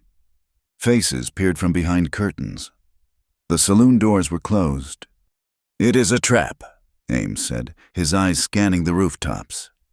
It is a trial, Clara said, her voice steady. She had her paring knife in her boot and a rifle in her saddle scabbard. Jack rode his stallion into the center of the square. He stopped by the town well. He was weak, but his voice was not. Crane, he yelled. The name echoed off the false fronts of the buildings. Rufus Crane, you are a thief and a murderer. Come out and face the man you buried. For a full minute, nothing moved. Then, the doors of the Golden Rail Saloon swung open. Rufus Crane stepped out. He was dressed in his fine wool suit, a cigar in his mouth. He smiled. A ghost, he said, his voice smooth and amused. I must say, Callahan, you are a profound disappointment. I had you buried under a mountain. I expected you to have the good manners to stay there. You missed, Jack said. Crane chuckled. It seems I did. He stepped onto the porch. Behind him, a dozen men fanned out. They were not ranch hands. They were hard men, gunmen, their dusters pulled back to show their coats. They took up positions on the porches, in the alleys. They had the square surrounded. You came back, Crane said. For this, for a ranch you have already lost, the papers are signed. Dust Haven is mine. Silver Mesa is mine. It is all mine. You forged those papers, Clara said, her voice ringing out, clear and sharp. Crane's eyes shifted to her. His smile faded. The cook, the little firewoman. You should have burned with the book, girl. It would have been a cleaner death. I am here for my mother, Clara said. Elara Devlin, the woman you murdered. A few townsfolk, emboldened, had crept out of the stores. They stood in the shadows, watching. And Crane sighed. He took the cigar from his mouth. This is tiresome. You have no proof. You have no ranch. And you have no hope. He looked at his men. Kill them. Leave the woman. I will deal with her myself. The square erupted. It was the sound of 20 guns clearing leather at once. No! A voice cried. A shot was fired, but not at Jack. It was a warning shot, into the air. Mayor Croft ran out of his office, his hands raised. "Mr. Crane, please not in the street, not in broad daylight." "Get out of the way, you old fool!" Crane snarled. "But the judge!" Croft cried, his face slick with sweat. "Judge Hemlock, he is due today, he is coming, this is not lawful." Crane looked at the mayor with pure contempt. "The law, I am the law." But he had hesitated. The name Hemlock had given him pause. He was a man who liked his crimes neat, papered over, legal. "He is right," Crane said, his smile returning. "This should be tidy." He looked at Jack. "You want a trial?" "Callahan, very well." He nodded to his left. Two of his men, who had been hidden by the livery, dragged a figure into the light. The figure was bound, a burlap sack over his head. "James!" Shorty yelled. They had circled back and grabbed the boy while they were waiting. Crane's men ripped the sack off. Young James, his face bruised and terrified, looked at Jack. "Boss, I am sorry, they got me." Crane put his pistol to the boy's head. The square went silent again. "It is over, Jack," Crane said, his voice soft. "Your men, their guns, on the ground, or the boy's brains will be—" Jack looked at James. He saw the terror in the boy's eyes. He saw the gun at his temple. He looked at Clara. Her face was white, her hand gripping the pommel of her saddle. He had lost, he had come here for justice, and he was going to get a 17-year-old boy killed. Slowly, his hand went to his gun belt. He unbuckled it. He let it fall into the dust. "Ames, Shorty," Jack said. "Do it." Their faces were masks of fury. But they, too, dropped their guns. "Good," Crane said. "Now, kick them away. You, girl, the rifle, too." Clara unslid her rifle and let it drop. "Now," Crane said, "we will all turn around, very slowly. We will end this, as the mayor says, lawfully. A prisoner shot while attempting to escape. A tragic end to a desperate man." His men started to close in. Clara sat on her horse. She looked at Crane. She looked at the men holding James. She looked at the wagon they had passed on the way in. A heavy freight wagon, left abandoned by the feed store, its harnesses still on the ground. She looked at Jack. He met her gaze. He gave a single, imperceptible nod. Live. She was not going to live. Not like this. "Now, Jack," Crane said. Clara screamed. It was not a scream of fear. It was a roar. She spurred her horse, not at Crane, but at the team of heavy draft horses hitched to the feed store wagon. She pulled the paring knife from her boot and slashed the single rope that held them. She slapped the led horse on the rump with the flat of the blade. The team, startled, panicked, lunged forward. The heavy wagon, loaded with sacks of grain, jolted and then thundered into the square, aimed straight for Crane and his men. "What?" Crane yelled, turning. The world dissolved into chaos. The wagon hit the group like a cannonball. Men and horses screamed. Crane leaped aside, shoving James into the dirt. The wagon smashed through the town well, shattering the wood, and crashed into the front of the marshal's office. Jack did not wait. He dove, rolling in the dust, grabbing his fallen colt. Gunfire exploded from every corner. It was the largest, loudest gunfight Dusthaven had seen in its miserable history. Ames and Shorty had their guns, using the overturned wagon for cover. Clara had been thrown from her horse. She landed hard, the rifle just feet away. She scrambled for it. The air was full of smoke and red dust. Dust fell like gritty rye and began to fall, turning the dust to a thin, bloody mud. Jack saw only one man, Crane. Crane had recovered. He was standing in the center of the square, his face a mask of pure rage. He raised his pistol. Jack fired. Crane fired. They both missed, the bullet screaming into the pandemonium. Jack lunged for the cover of a water trough. He was too slow. His wounded shoulder, his weakened body, betrayed him. He saw Crane level his pistol again. Clara fired the rifle. The shot was wild, aimed from the ground, but it served its purpose. Crane flinched, his shot going wide, splintering the trough by Jack's head. Jack fired back. He hit one of Crane's men, who was aiming at Clara. The man went down. "It is just you and me," Jack yelled, staggering to his feet. He walked out into the open. Crane met him. The street emptied.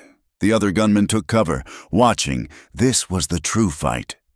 They circled each other in the red rain. 2 men, one in a fine suit, one in bloody ranch clothes. "You took my wife's life," Jack gasped, raising his pistol. "She was in the way," Crane said, his own gun steady. "You took my ranch. Business. You took her mother?" "Pest control." Crane smiled. "And now I will take you." He was fast. His shot was true. Jack felt a white-hot poker slam into his thigh. His leg collapsed. He went down, his pistol flying from his numb hand. He was on his knees, in the mud, disarmed. Crane walked toward him, his face triumphant. He raised his pistol, aiming it square at Jack's head. He was savoring it. "This," Crane said, "is how the law works. Callahan." A single shot. It was not loud. It was sharp, clear, and final. Crane froze. He looked at his hand. His gun hand. A neat red hole had appeared in the back of it. His fingers, spasming, released their grip. The pistol dropped into the mud. He stared at it, his face a mask of disbelief. He looked up, his eyes finding Clara. She was standing 20 yards away, the rifle braced on a rain barrel. Her face was pale, her hair plastered to her head by the rain. She was not crying. She was not shaking. She was looking at him, her eyes as cold as the bottom of a well. She had not killed him. She had disarmed him. She had taken his power. The silence that fell was absolute. Crane's men, seeing their boss defeated, his hand ruined, lowered their weapons. Into that silence came the sound of carriage wheels. A heavy black carriage, pulled by 4 black horses, rolled into the square. It stopped. 2 men with shotguns sat on the box. A man in a black suit, with a face like a hatchet, stepped out. He looked at the chaos. He looked at the shattered wagon, the dead men. He looked at Crane, clutching his bleeding hand.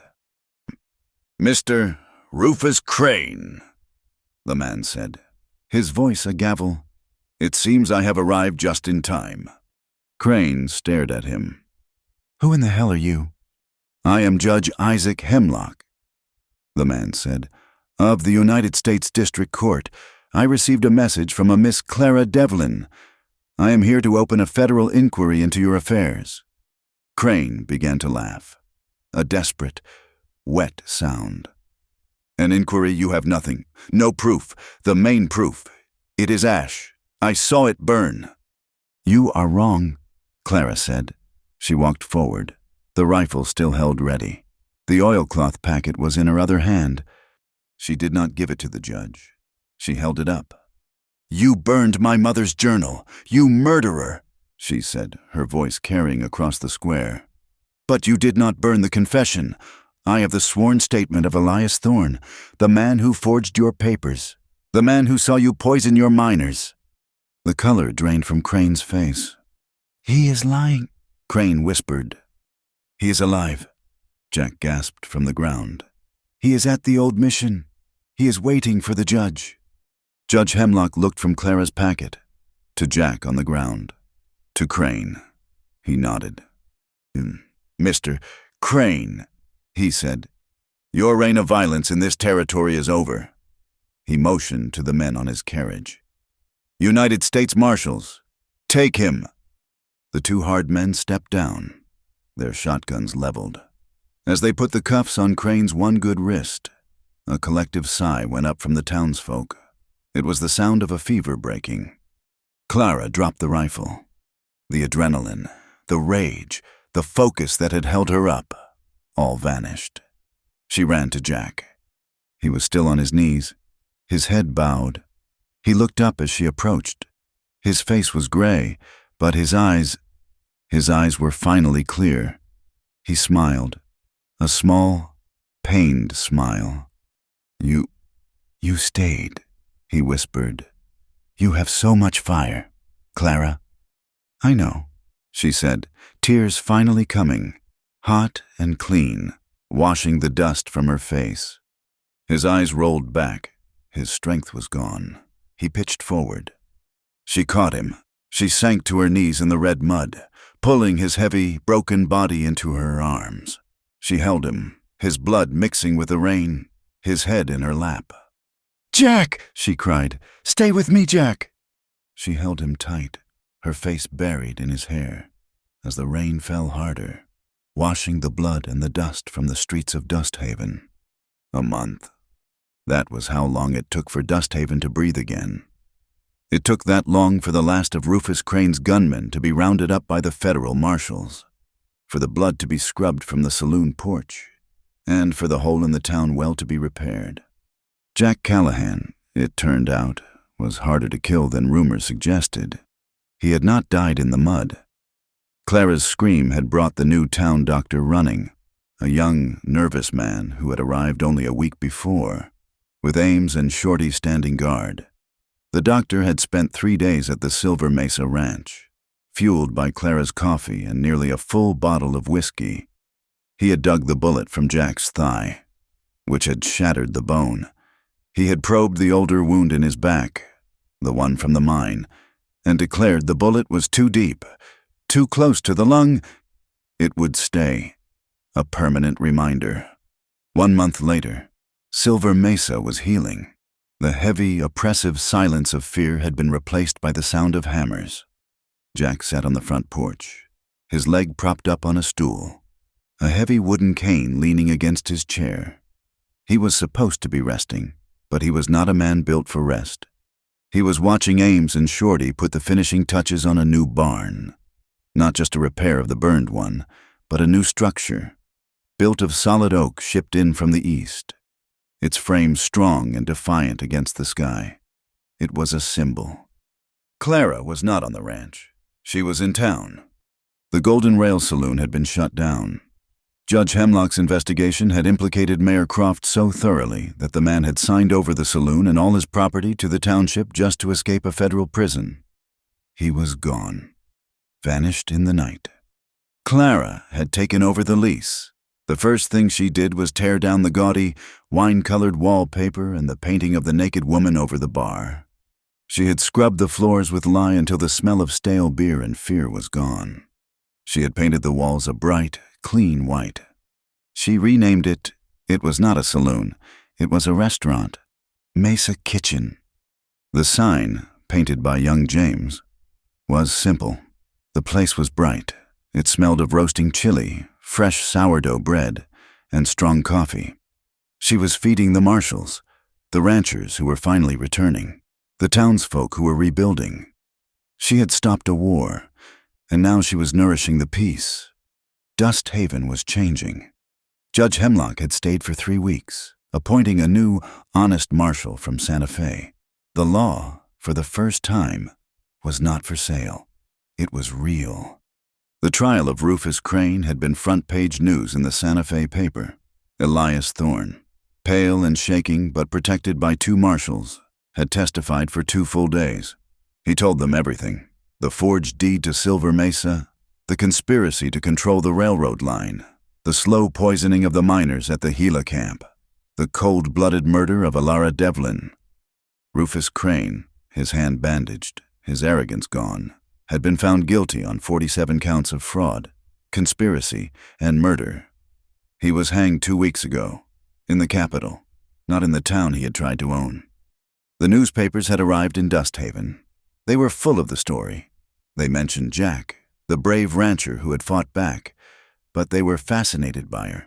The wild cook who tamed a tyrant, daughter's vengeance, the woman who fought for her mother's ghost. The Territorial Times had given her the name that stuck, The Wildest Cook Who Tamed Fire. Clara thought the headlines were ridiculous. She used the stack of newspapers to line her pantry shelves. They were good for absorbing grease. One evening, as the sun was setting, she rode back to Silver Mesa. The sounds of the hammers had stopped. She found Jack by the corral. He was not on the porch. He was standing on his own, leaning on his cane, watching his prize stallion. Silver Ghost, run in the pasture. He heard her approach. He turned, a small smile touching his lips. He was paler, thinner, but his eyes were no longer cold. He held something in his hand. He held out the charred, brittle pieces of paper, the note pinned with the knife, the one that had been wrapped around the dead hawk. "I found these," he said, "in your room, when I was looking for you." Clara took them from him. She looked at the crude, charcoal words. "Die like your mother. The price of the land is his fire cook." She did not say anything. She walked to the small fire pit she used for open roasting. She struck a match, the flame bright in the twilight. She dropped the notes onto the kindling. They stood together, watching the threats turn to ash, the ink and charcoal, the hate and the fear, curled and vanished. They were burying the past, when the last ember was gray. Clara scattered the ashes with her boot. They were gone, taken by the evening wind. They were quiet for a long time. The sky was a deep, bruised purple. "Clara," Jack said. His voice was rough, uncertain. She turned to face him. He did not kneel. His leg would not let him, and it was not his way. He just stood there, this man of granite, looking at her with an honesty that stripped him bare. He fumbled in his waistcoat pocket. He pulled out something small, and dark, and heavy. It was a ring. It was not gold or silver. It was black iron, forged into a simple, perfect circle. "My stallion," he said, his voice low. "Silver Ghost, the one I was riding, the day I found you in the storm." She looked at the ring, then at him. "I had aims," he continued. "He is good with the forge. He took one of Silver Ghost's old shoes. He made this." He held it out to her. It sat heavy in his calloused palm. "It is not fine," he said. "It is not what a woman like you deserves. It is just iron. It is hard. It is from the ranch. It is strong." He looked at her, his eyes clear and steady. "The house is too big. Clara, I am tired of the silence. I do not want to be cold anymore." She looked at the iron ring. It was the most beautiful thing she had ever seen. She did not cry. She just smiled. "Yes." He took her hand, not soft or delicate, but scarred and strong. The faint, white line of a burn from the Gila cookhouse was still visible on her palm. He slid the heavy iron ring onto her finger. It fit perfectly. They were married 3 days later. It was not a large wedding. They did not use the half-built church in town. They stood on the hill overlooking Silver Mesa, the same hill where he had buried his first wife. The grass was green from the late-season rains. Judge Hemlock, who had ridden out from Santa Fe for the occasion, read the words. Ames, Shorty, and a beaming young James stood as witnesses. Clara did not wear a white dress or a veil. She wore a simple dress of blue cotton. She stood in the soil of her new home, her feet bare, the iron ring dark on her hand. Jack stood beside her, his hand on his cane, but he was not leaning on it. He stood tall. When the judge told him to kiss his bride, he did. It was not the desperate, fiery kiss of the hayloft. It was quiet. It was sure. It was the kiss of a man who was finally home. 2 years. The railroad did come. The Atchison, Topeka and Santa Fe cut a clean, steel line through the valley, just as Rufus Crane had planned. But the land it crossed was not Crane's. It was Callahan's. The contract Jack signed with the railroad was fair, negotiated by Judge Hemlock himself. It made them wealthy, but more than that, it made them secure. The whistle of the train, a sound of the future, now echoed off the mesas. replacing the memory of gunfire. But the railroad did not build a station in Dust Haven. The new, honest town council had petitioned for it. But the railroad surveyors, taking their measurements, had made a different calculation. They had built the station 10 miles west, on the flat open land at the edge of the Silver Mesa Ranch. It was not a large station, just a wooden platform, a water tower, and a telegraph office. And next to it, built with timber from the new barn, was a long, low building with a wide porch and a chimney that always had a curl of smoke rising from it. The sign was the first thing passengers saw. Silver Mesa Stop, and underneath, the Wild Cook's Kitchen. Clara's restaurant in town, the Mesa Kitchen, was still there. Young James, now a man of 19 and a partner in the business, ran it with a sharp eye and a steady hand. But the new kitchen, the one at the station, was Clara's heart. This was where she taught. The women came, the same women who had peered at her from behind curtains, who had whispered about the firewoman. They came, shyly at first, then with a hungry eagerness. Wives of ranchers, women from town, even new settlers getting off the train. They came to learn how to make her bread. They came to learn the secret of her stews. She was teaching a class of 6, standing by the big iron stove, her hands covered in flour.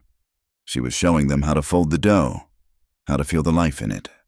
"You cannot be afraid of it," she told them, her voice warm and clear.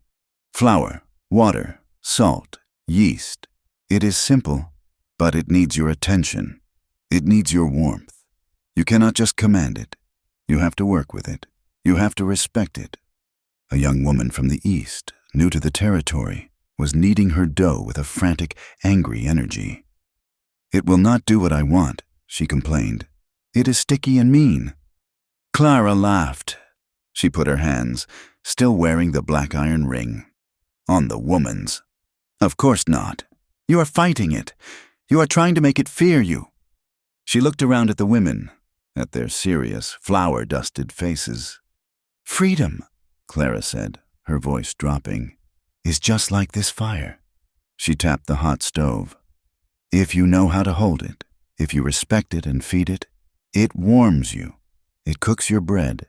It keeps your house alive. But if you let it go, if you turn your back on it, or if you try to own it," she paused, "it will burn you. It will burn everything you have. You do not own fire. You just learn how to live with it." She smiled. "The same goes for dough." Outside, Jack was not idle. His leg had healed, but it had healed stiff. He walked with a limp, the cane a constant companion. The bullet in his back ached when the wind turned cold, but he had not been a soldier for half his life for nothing. He knew how to live with pain. He had, at last, stopped letting the pain define him. He was digging. He had spent the last 2 years digging a new well, closer to the house. He hit fresh, sweet water, and with it, he started a garden. The house, once a silent adobe box, was now surrounded by life. He had planted sunflowers, dozens of them, tall and bright, their faces following the sun. The house was no longer a fortress. It was a home. That evening, the class was over. The station was quiet. The last train had passed. Clara was in the kitchen, cleaning, a single lamp lit. Jack was sitting at one of the tables, his boots up, reading the Santa Fe paper. Clara was writing. She had a clean sheet of paper, her small bottle of ink, and her pen. "Dear Mama." She had not known how to start for 2 years. "Now," the words came. "I am sorry it took me so long to write. I did not know what to say. I wish you could see this place. The sky is so large. Mama, you would have hated the dust, but you would have loved the sunsets. I have a kitchen, 2 of them. In fact, I am teaching. I tell them what you taught me to not be afraid of the fire. I think they are listening. I found your journal. I know you know that. I am sorry it burned, but I kept your story. I kept it safe. I told it. He is gone. Mama, The man who hurt you, he is gone forever. Your name is clear. Everyone knows you were brave. Everyone knows you were right. I am not running anymore. I found a place where my kitchen and my heart can burn together. I met a man. He is stubborn and quiet, and he carries more scars than any man I have ever known. But he is a good man. He is an honest man. He is the man you were going to trust all those years ago. He is my husband. I think you would have liked him. He is planting sunflowers. Rest easy, Mama. I am safe. I am home. Your daughter, Clara Callahan. She folded the letter. She did not have a place to send it.